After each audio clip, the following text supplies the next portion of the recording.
ang sinapit ng Pinay na ginawang scammer, tinorture at muntikan pang gahasain sa Myanmar.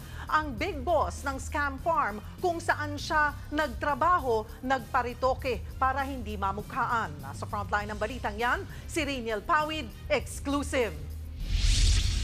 Hindi ko alam kung makaka-uwi pa ba ako. Napahagulgol na lang si Ana nang ikwento ang sinapit sa loob ng scam farm sa Myanmar noong 1 taon.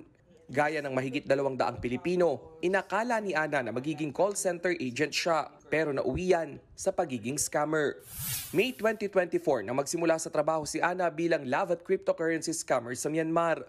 Bangungot yan para sa kanya kaya nakakaisang linggo pa lang gusto na niyang mag-resign. Pero nagalit ang kanyang Taiwanese big boss at agad siyang dinala sa torture room. Pinagtatry po na akong waluin, yung pliers ko, yung sa kamay ko, tapos lahat na po sa mga kamay ko, lahat sa ulo ko, tapos sa mga tenga ko, lahat pinaghahampas na ako, may mga dito mga batuta. Dito na humingi ng tulong si Ana sa mga otoridad. Yun nga lang, nalaman yan ng kanyang employer, kaya muntik rin umano siyang gahasain. Sabi nila sa akin na papagahasa daw nila ako, i-video nila kasi ganun-ganun daw. Tapos, luckily po hindi po natuloy kasi nga din po nung pag-alis nila ng mga damit ko dinudugo po ako.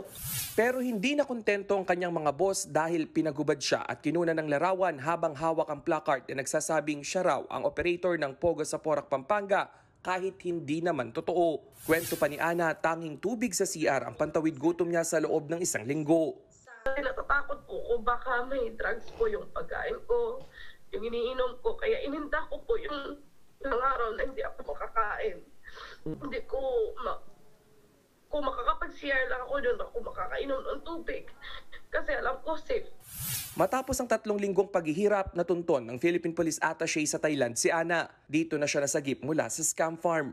Pagbalik sa bansa, agad siyang naospital dahil sa mga pasa at pamamaga ng kamay. Tinamaan din siya ng double pneumonia. Sa ngayon, nasa ligtas na siyang kalagayan. Nito lang Pebrero, nahuli ang Taiwanese boss ni Ana at 3 Pinay sa Bangkok na may bitbit na droga. Nung ma-checkpoint sila dito sa highway sa Thailand is mayroon pang nakitang granada. So yun, nang isa sa medyo nagpabigat sa case. Hindi agad ito nakilala dahil nagparitoke ang Taiwanese. Nakilala lang siya dahil sa pangalan sa passport. Ito ngayon ang pagsubok ng mga otoridad sa pagtugis ng iba pang scamming big boss at operator. Patuloy ang pagkalap ng impormasyon ng Department of Foreign Affairs upang tukuyin ang mga Pinoy recruiter ng mga scam farm sa Myanmar, Laos at Cambodia. Nagbabalita mula sa frontline, Rainiel Pawid, News 5. Mga kapatid, Cheryl Cosim po, huwag maging huli at maging una sa lahat sa balitaan. Para sa tuloy-tuloy na talakayan sa Frontline, mag-follow at mag-subscribe sa social media pages ng News 5.